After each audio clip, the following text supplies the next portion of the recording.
I don't even know how to start this without sounding crazy. All I can tell you is this. If you ever see an abandoned farmhouse with windows too dark to reflect the sun, don't go near it. I learned that the hard way, and I don't think I'll ever be the same again. It happened last August, right before I went back to college. That strange stretch of time between summer and fall, when the nights start getting colder. The air smells faintly of soil and smoke, and everything feels like it's holding its breath. I was visiting my friend Luke in his small hometown. We'd been close since high school, and he always joked that I was too much of a city kid to handle real country life. I thought he meant fishing, long drives, and the occasional bonfire. What I didn't know was that he meant something darker. The town itself was tiny. One gas station, a bar, a diner, and endless fields. His family lived on a large property surrounded by tall grass and cornfields that seemed to stretch forever. The first couple of days were normal enough. We hung out, drank a little, went swimming in the lake, and killed time the way you do when you're young and waiting for life to start. But on the third night, something changed. We were sitting out, on the porch, drinking cheap beer and watching the stars. Luke pointed across the fields to where the tree line met the horizon. Even in the moonlight, I could see the silhouette of an old, sagging farmhouse. "You see that place?" he asked. I nodded. "Looks abandoned." "It is. Been empty since before I was born." "Why?" He smirked. "That's the thing. No one knows for sure. Some people say the owners moved away. Some say they died in there. My grandpa used to scare us with stories. Said the house eats people. That's why nobody goes near it." I laughed, but he didn't. His expression was flat, serious. "You're messing with me," I said. "I'm not. People in town avoid that place. Even the farmers won't use the land around it." I let it drop after that, but the image of the farmhouse stuck in my head. The next day, Luke had to work a morning shift at the diner. I was restless, bored, and curious. Against my better judgment, I decided to see the farmhouse for myself. The walk there wasn't long, maybe 20 minutes across the fields. The closer I got, the quieter everything became. The cicadas stopped buzzing. Even the breeze seemed to die. By the time I reached the edge of the property, I felt like I was underwater. Every sound was muffled. The air was heavy. The house looked worse up close. Paint peeled from the siding.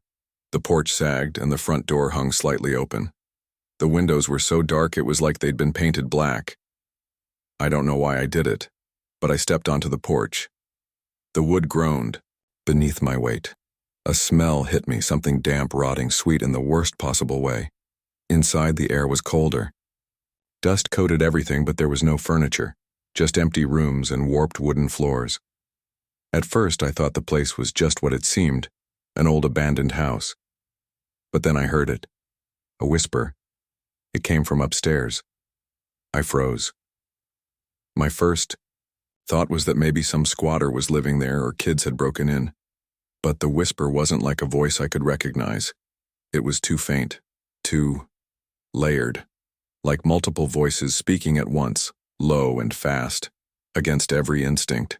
Screaming at me to leave, I crept up the stairs. Each step groaned, echoing through the silence.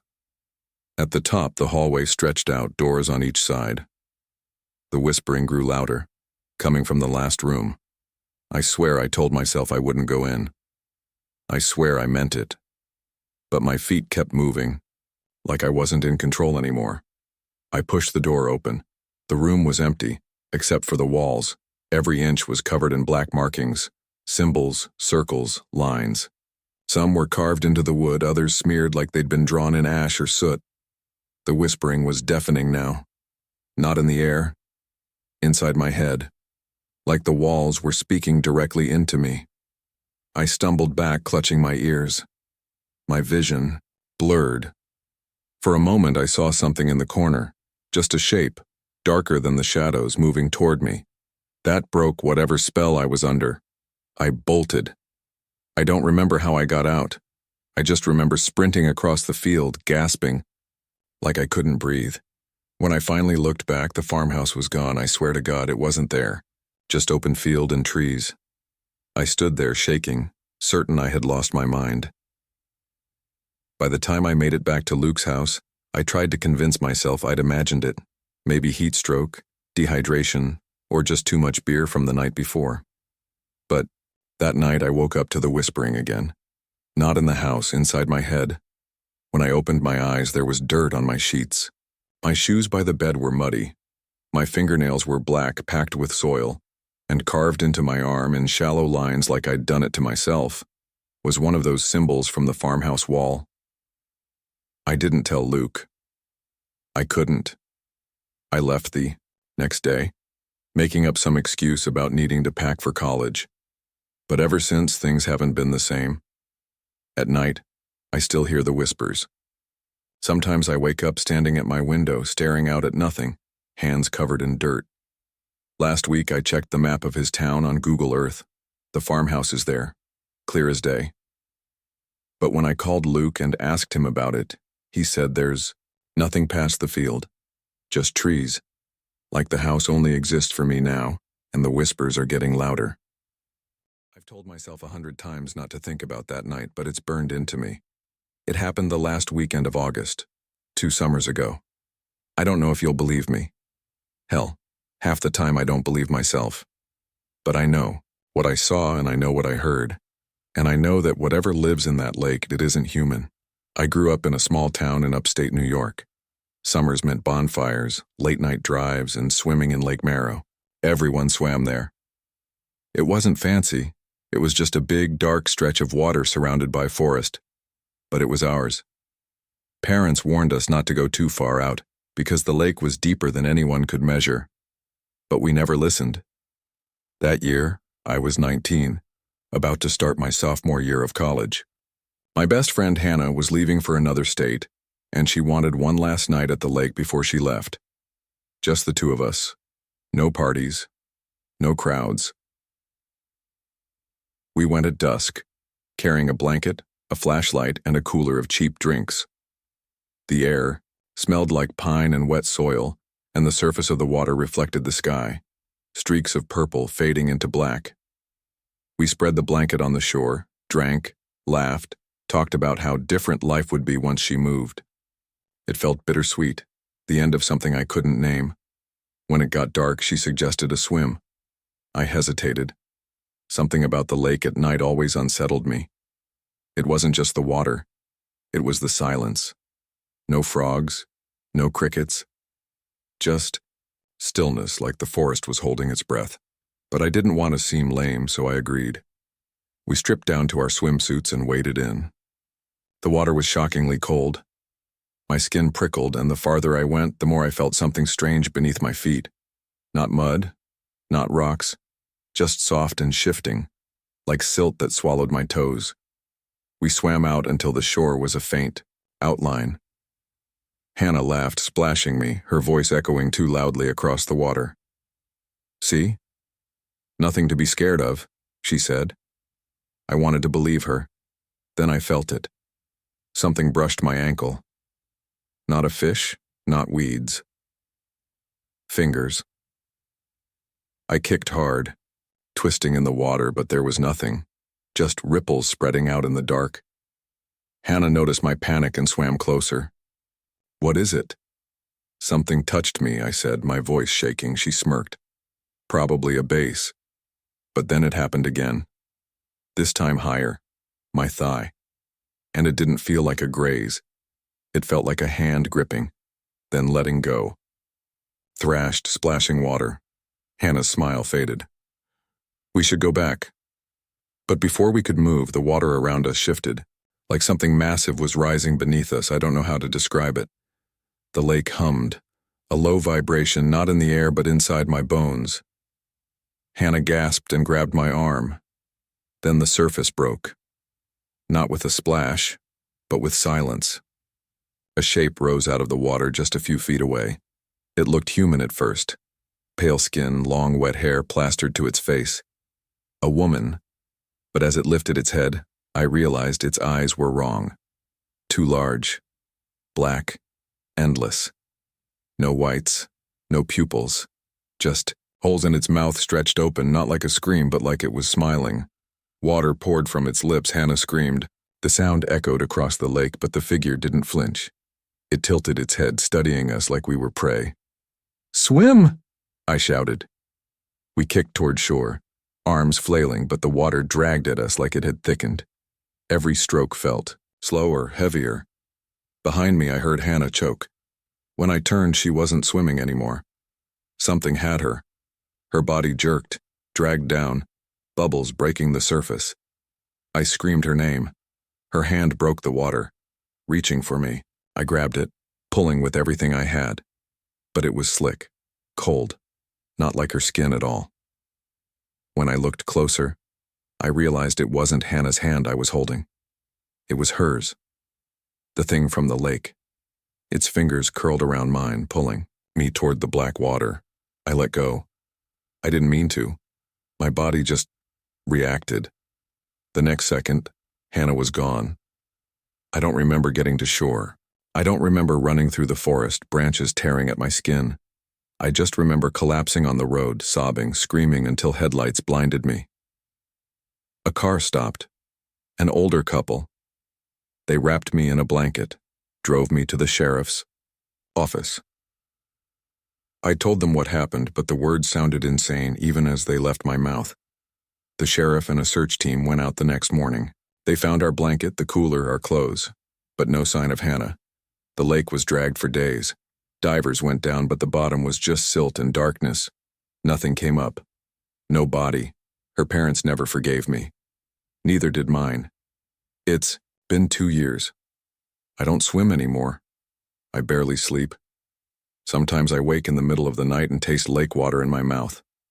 My hair feels wet. My sheets are damp, and sometimes I hear her, not Hannah.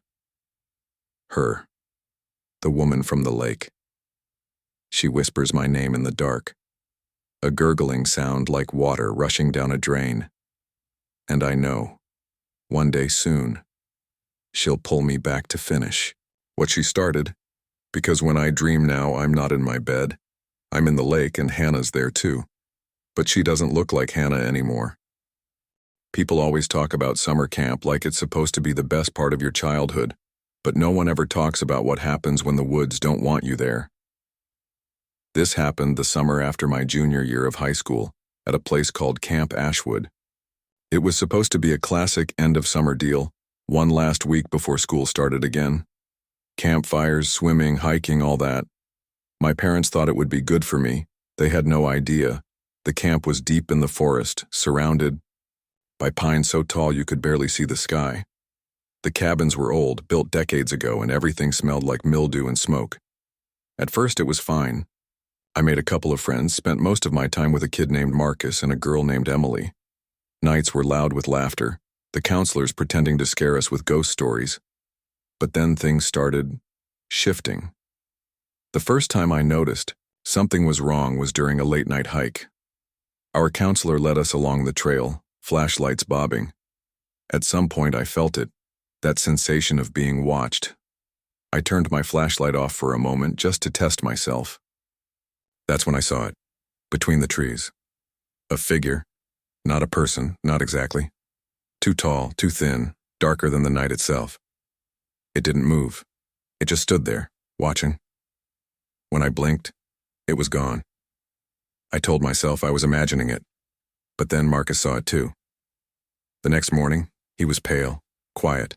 Over breakfast, he leaned close and whispered, "You saw it, right? Last night?" I nodded. "It was at my window," he said. His hands shook as he spooned cereal into his mouth. Just standing there, its head almost touched the top of the frame. I felt sick. That night I couldn't sleep. Every creak of the cabin felt amplified. The air grew heavy, thick, like the shadows themselves were pressing in. At some point I heard footsteps outside, slow, dragging. I pulled the blanket over my head, and then I heard it whisper, my name. The counselors brushed it off when we told them. "Just your imagination," they said. "Too many scary stories around the fire." But it wasn't our imagination. 2 days later, Emily vanished. We were supposed to meet at the dock for swimming. She never showed. At first we thought she was ditching, but when the counselors searched her cabin, her stuff was still there. Her bed was unmade, and on the wall, scratched into the wood above her pillow, was a mark. A black, jagged circle with lines cutting through, like a crude sun but twisted. No one admitted to drawing it. The camp shut down swimming after that. They said Emily must have wandered into the woods, and the sheriff was called. Search dogs came. Volunteers combed the trails. Nothing. But Marcus and I knew the truth. The shadow had taken her. That night we planned to stay awake, to keep watch. Marcus was in the bunk across from mine, flashlight clutched tight in his hands. Around 2 a.m., the air turned icy, the kind of cold that seeps into your bones. My breath came out in clouds. Marcus sat up, eyes wide. "Do you hear that?" At first I thought it was wind, but then I realized it was a voice. Low, deep, coming from outside the cabin. It wasn't speaking words I understood. It was chanting. The shadows along the cabin walls shifted, stretched. They bent in ways that didn't match the angle of the moonlight. And then the door creaked open. It didn't slam, didn't burst, just opened. Slow, silent. The figure stepped inside. I'll never forget it. Taller than any man, its body a mass of blackness that swallowed the light. No eyes, no face, just emptiness. But it looked at us. I could feel it. Marcus screamed. The flashlight, in his hand, flickered, then died. The shadow moved fast, faster than anything that size should. It was on him in seconds, wrapping him in darkness. His scream cut off like someone had pressed mute. I froze. I wanted to help him, but my body wouldn't move. I couldn't even breathe. Then its head, or what I thought was its head, turned toward me and it spoke my name. I blacked out. When I woke, it was morning. The cabin door was shut. Marcus's bed was empty. The counselor said he must have run away during the night, too shaken by Emily's disappearance. But I knew better. The mark was scratched into his bunk now, deeper this time. Fresh. The camp closed a day later. Parents were told it was a safety precaution while the search for Emily and Marcus continued. They never came back. The place has been abandoned ever since. I thought I escaped it. That maybe leaving the camp would break whatever curse lived in those woods.